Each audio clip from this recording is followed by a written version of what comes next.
김포시가 도시철도 운영을 위해 김포도시철도공단 설립을 준비하고 있습니다. 공공성 확보와 안정적 운영, 경영 수지 측면에서 효율적이라는 판단입니다. 인천시가 지하상가 재임대 점포에 대한 계약 해지를 예고한 뒤에 상인들의 보호 대책을 내놓았습니다. 임차인과 전차인 등 상일 등 간 이해관계가 복잡합니다. 사정 들어보겠습니다. 인천 고령사회대응센터가 만 50세 이상 64세 이하 시민들에게 계속 일하기를 희망하는지 물었습니다. 응답자들 중 약 70%가 다양한 이유로 일을 하고 싶다고 답했습니다. 부천 신곡천 불빛축제가 21일 점등식과 함께 개막했습니다. 원미 도시재생 사업으로 준비한 불빛축제는 다음 달 4일까지 볼 수 있습니다.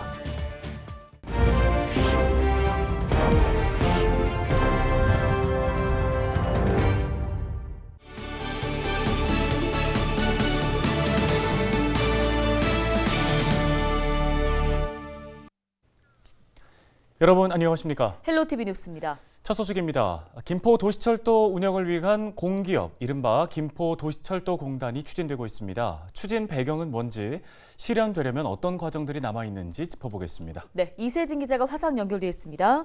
자, 이 기자, 김포도시철도는 개통부터 지금까지 민간 위탁 방식을 통해서 운영이 돼 왔는데요. 공기업을 추진하게 된 특별한 배경이 있을까요? 네, 김포도시철도는 지난 2019년 9월 개통 이후 서울교통공사의 자회사인 김포 골드라인 주식회사의 운영 위탁입니다. 그런데 이 위탁 운영 방식은 때마다 문제점으로 부각됐습니다. 골드라인의 밀집 정도는 이미 지옥철로 유명한데요. 반면 안전 인력이나 예산은 턱없이 부족하다는 비판이 있었습니다. 그런데 이런 문제를 키운 배경으로 꼽히는 것 중 하나가 바로 다단계 위탁 구조입니다. 김포시에서 서울교통공사로 또 서울교통공사에서 골드라인 주식회사로 이어지는 위탁 구조를 빗댄 말인데요. 계약 구조와 낮은 운영 비용이 안전관리나 인력 운용을 어렵게 하는 배경이라는 겁니다. 시민 안전을 위해서라도 김포시가 직접 도시철도를 운영해야 한다는 목소리가 지역 정치권에서도 줄곧 나왔고요. 김포시도 현재 위탁 운영 방식으로는 중장기적 관리 또 운영 체계를 만들 수 없다고 보고 올해 초 운영 방식을 검토하는 용역을 시작했습니다. 네, 이 공기업을 그냥 만드는 건 아닐 거고요. 근거나 과정이 필요할 것 같은데요. 어떻습니까? 네, 김포시는 용역에서 기존 민간 위탁 방식 그리고 공기업 설립을 포함한 다양한 운영 형태를 검토를 해왔습니다. 여기서 갇힌 김포도시철도 공단 설립안을 마련했는데요. 용역에서는 도시철도 공단 설립이 공공성 확보나 안정적인 운영 그리고 경영수지 분석 측면에서 효율적인 방안이라고 본 겁니다. 일단 김포시는 최근 마무리 지은 용역 결과를 바탕으로 공단 설립에 관한 내용들을 주민들에게 공개합니다.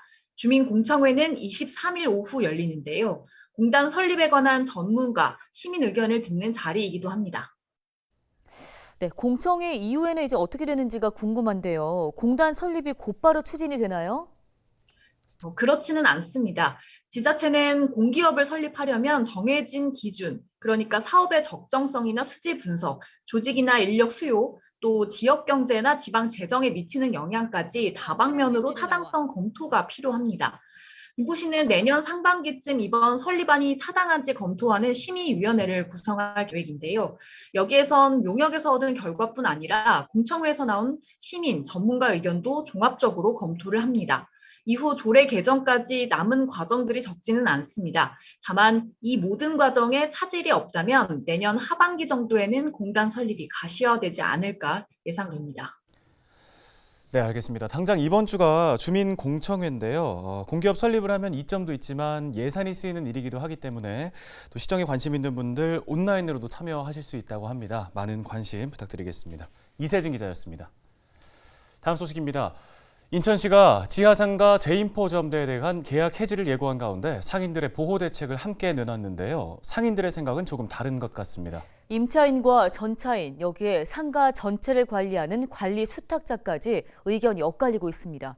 인천시의 고민은 더욱더 깊어질 것으로 보이는데요. 자세한 소식을 송효찬 기자가 전해드립니다. 인천시가 재임대 점포에 대한 계약 해지를 진행할 방침인 가운데 법적 범위 내에서 보호대책 등 대안을 제시했습니다.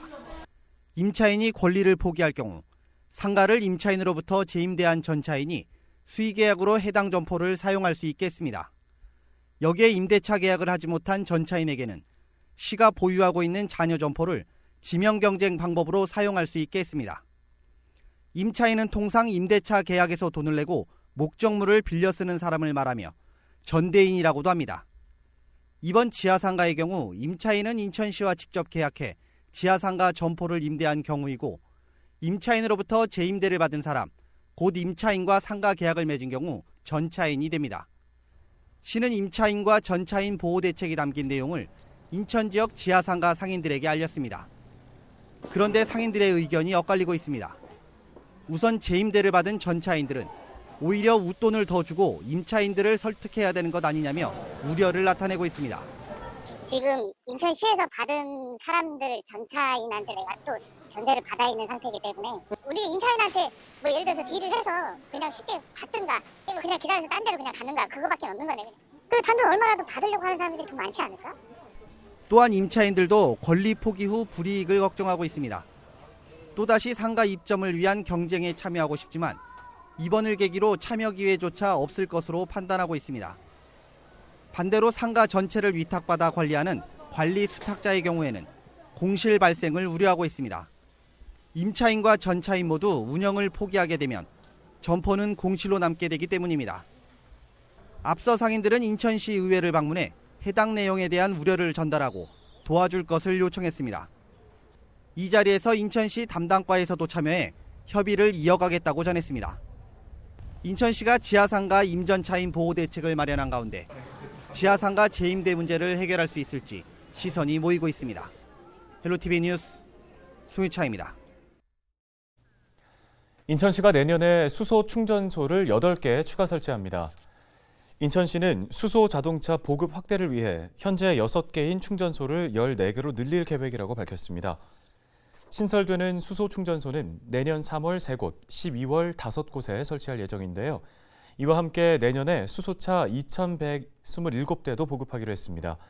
이를 위해 전년보다 373% 증가된 1,071억 원의 예산을 확보해 승용차와 버스, 화물차, 청소차 등의 수소차 보급을 늘릴 계획입니다. 보급 방식은 수소 자동차 구매 비용 일부를 인천시가 지원하는 방식이며 수소 승용차 구매자는 한 대당 최대 3,250만 원을 지원받을 수 있습니다. 인천 지역 예비 노인 10명 중 7명이 일을 하고 싶어 한다는 조사 결과가 나왔습니다. 인천 고령사회대응센터가 지난 4월 6일부터 한 달간 인천에 거주하는 만 50세 이상 64세 이하의 예비 노인 1,670명을 대상으로 예비 노인 세대 실태 조사를 진행했는데요. 노년기에 일할 의향을 묻는 말에 69.8%인 1,166명은 그렇다고 답했습니다. 이들이 일을 지속하길 희망하는 연령은 69.8세로 지난 2018년 70.3세보다 소폭 낮아졌습니다. 일을 하려는 이유로는 건강한 생활을 위해서가 37.7%로 가장 높았고 생계가 36.5%로 뒤를 이었습니다. 또 저축과 자아 실현 등을 이유로 들었는데요. 조사 대상자 전체의 최종 학력 수준은 4년 전보다 크게 상승했으며 중졸 이하 학력자는 8%로 2018년보다 크게 줄었고 반면에 전문대 졸업 이상 학력자는 35.8%로 2018년보다 22.3%포인트 증가했습니다. 김포시가 세수 확충 방안을 찾기 위해 실무 추진단을 꾸렸습니다. 김포시는 최근 시 재정 수요가 계속해서 증가하고 해마다 예산 규모가 늘어나고 있는 반면 세입 기반이나 재원 조달 능력은 수요에 미치지 못하는 것으로 파악했습니다. 또 향후 광역교통망 구축에 투입할 재원을 마련하려면 긴축 재정뿐 아니라 세수 확충이 필요하다고 분석했습니다.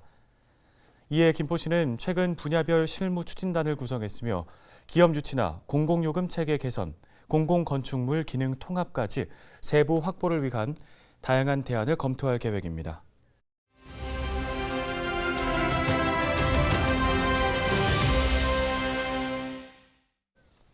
다음 소식입니다. 인천 부평구가 지난 20일 미쓰비시 줄사택의 민관협의회로부터 정책 권고안을 전달받았습니다. 네, 인천도시경영연구원 부평센터의 마경남 센터장을 전화 연결해 보겠습니다. 안녕하십니까? 네, 안녕하십니까. 마경남입니다. 예, 센터장님, 부평구가 지난해 8월 민간협의회를 구성하고 운영했는데요. 센터장님께서도 구성원으로 참여하고 계신 걸로 알고 있습니다. 지난달까지 5차례 논의를 통해 정책 권고안을 확정했는데요. 이 권고안에 어떤 내용들이 담겨 있습니까? 네, 저희 그 정책 권고안 내용에는 미쓰비시 줄사태 지역을 그곳의 가치를 증진하기 위해서 보존하고 활용을 해야 하며 미쓰비시 줄사택을 문화재 등록을 추진하고 싶다. 그리고 지역의 균형 발전을 고려해서 주민 편의 시설을 조성하고 줄사택 주변 정주 환경 개선을 추진해야 한다라는 권고 사항으로 정리를 해서 전달했습니다. 네, 이 권고안에 따라서 부평구가 내년부터죠. 미쓰비시 줄사택에 대한 문화재 등록을 추진할 계획이라고 들었는데 자세한 말씀 한번 들어볼까요? 네, 그 부평구는 이제 등록문화재 신청을 하기 위해서 그 연구 용역을 지금 진행을 합니다. 그래서 미쓰비시 줄사택이 국가 등록문화재 지정을 하기 위해서 문화재청과 지속적으로 이 안건에 대해서 협의하면서 발전적으로 진행할 예정이고요. 하루아침에 등록문화재가 되는 게 어려운 일이거든요. 그래서 저희가 그 권고안을 기반으로 연구 용역을 하고 그다음에 그 등록문화재 지정을 위해서 문화재청과 같이 발전적으로 대안을 마련할 예정입니다. 네, 미쓰비시 줄사택은 전국에서 유일하게 남아있는 미쓰비시의 강제동원 흔적으로 평가받고 있습니다. 그만큼 문화재적 가치가 높은 건데요. 관련해서 앞으로 민간협의회 계획이 있을까요? 네, 우선은 그 민간 협의회의 역할은 사실 권고안을 전달을 하면서 종료됐다라고 생각하고 있습니다. 그러나 저희가 권고안을 전달한 후에 아무런 책임이 없는 단체는 아니라는 생각이 좀 들어서요. 그 부평구가 등록문화재 그 진행을 하기 위해서 여러 가지 절차와 과정이 필요해서 저희 위원회에서는 각각의 위원들이 각자의 위치에 맞춰서 옆에서 지속적으로 자문도 하고 이 일이 진행될 수 있도록 찬찬히 지켜보고 활성화시킬 수 있는 그 마중물 역할을 하는 사람들로 지낼 수 있도록 저희가 지역에서 더욱더 노력을 할 예정입니다. 네, 알겠습니다. 도움 말씀 여기까지 듣겠습니다. 마경남 센터장이었습니다.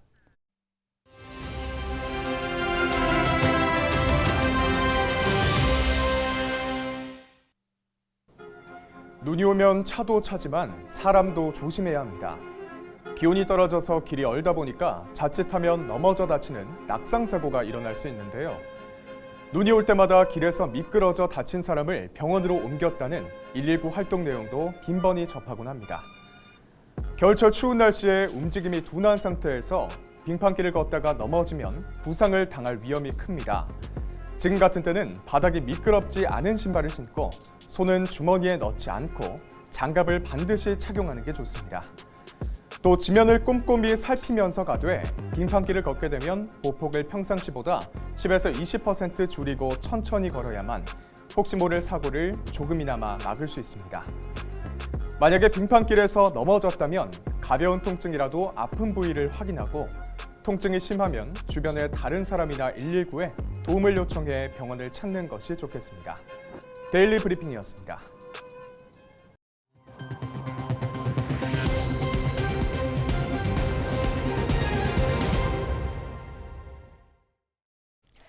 심곡천 불빛축제가 지난 21일 점등식을 시작으로 개막했습니다.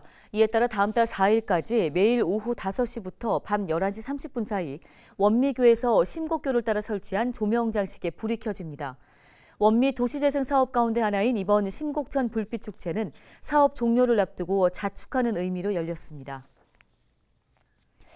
내년부터 김포 지역 국가보훈 대상자가 받는 보훈 명예수당이 오릅니다. 김포시는 내년 만 75살 이상 국가보훈 대상자에게 지급하던 보훈 명예수당을 기존 월 7만 원에서 10만 원으로 인상하기로 했습니다. 또 2024년부터는 만 75살 미만 대상자에게 지급하던 월 보훈 명예수당 5만 원 역시 8만 원으로 인상할 예정입니다. 한편 김포시는 보훈 명예수당 인상과 함께 풍무동의 보훈 회관 건립을 추진하고 있습니다. 오늘 저희가 준비한 소식은 여기까지입니다. 시청해주신 여러분 고맙습니다.